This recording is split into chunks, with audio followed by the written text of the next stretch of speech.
Hey guys, welcome back. I want to talk to you because we're starting to get into, in some places already cold, but we're getting into those colder winter months, is cold stress in poultry. Any of your flocks or anything like that, and I've always lived in the South, but I've had that happen myself, and it can go south really quick. When that happens, it can be kind of that silent killer. So just going to go over some of the things, and I've had people ask me, even last year, I had a couple people ask me about what's going on. These are the symptoms they're seeing. What can they do? So on. So it doesn't even have to be extremely cold. You think like frigid temperatures. You're like, oh, it doesn't get that cold. It can still happen. It could just be a sudden drop. You may get a cold front, maybe a sudden drop in temperatures, and they can't adjust. It could be if you've had like a lot of rain and they've gotten out there and gotten wet, and then the temperature gets and they drops and they get really cold. Some are just more sensitive to it. You can look at different breeds when you're picking your, any of your poultry for more cold weather hardy birds and things like that. But, some of it can be weight or size. It could be other health things. Your humidity has a lot to do with that. And airflow, like in your coop, if you coop up your birds, you need ventilation, and those need to be really high up in your coop, but you don't want drafts to come in. Drafts that are level with the birds, or roost or, laying or anything like that, that they can't take that cold coming in on them. And, some of them just, if they have low immune systems, if they have anything else going on, they're just going to be more susceptible. And maybe, you just have this one and think, oh, the rest of them looks fine, but this one seems to be having something.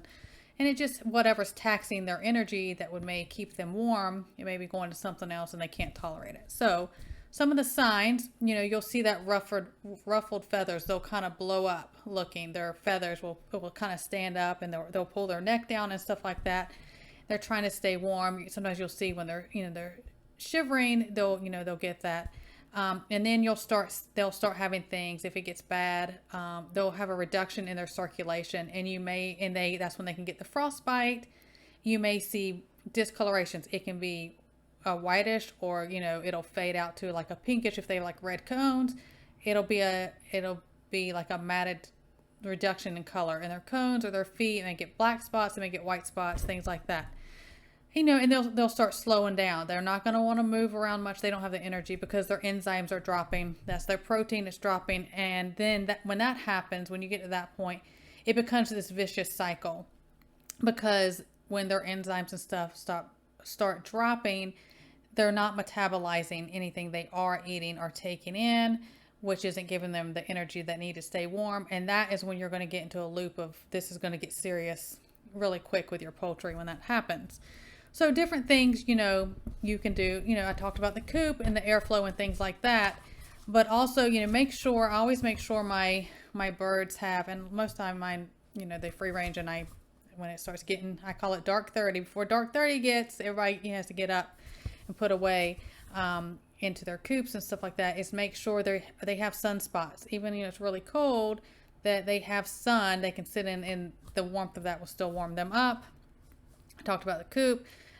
Make sure you have enough, some type of whatever bedding you choose to use. Now, everybody has their take on that. I personally now will use like hay bales, especially against the bottom edging and different things like that. I don't particularly lay loose hay out, because I have had where hay will get stuck in their crawl. They can't get that through, and I've lost a bird from and had issues with that before. You can do wood chips. Whatever you choose to use, do your thing. I'm not here to debate what you use for your bedding. Everybody has something different. Your birds are used to things different. But make sure you have adequate amount of that, especially during the cold months, for them to get down in, and for extra insulation and keep that warmth in. Make sure their water, it doesn't freeze. There's different things you can do with that. I always increase my birds' protein and fats when it's through the cold months. And depending on where you live, you may have to do that longer. So, and their increased fats and proteins, they have to have that during those cold months. I will trend, if we have like a big spell where it's just really cold or icy, different things. I will add make sure I have different minerals, vitamins, probiotics, apple cider vinegar, anything like that. I add to their water just to keep their immune system boosted and make sure that they have all that those essentials they need for their metabolism to keep their self, healthy and doing like they're supposed to do. I also, throughout the cold months, I give mine warm feed. I may make a huge pot of, just plain, oatmeal or rice or something. I give them warm mush of some sort. I give it to them, or I heat up if I'm giving them.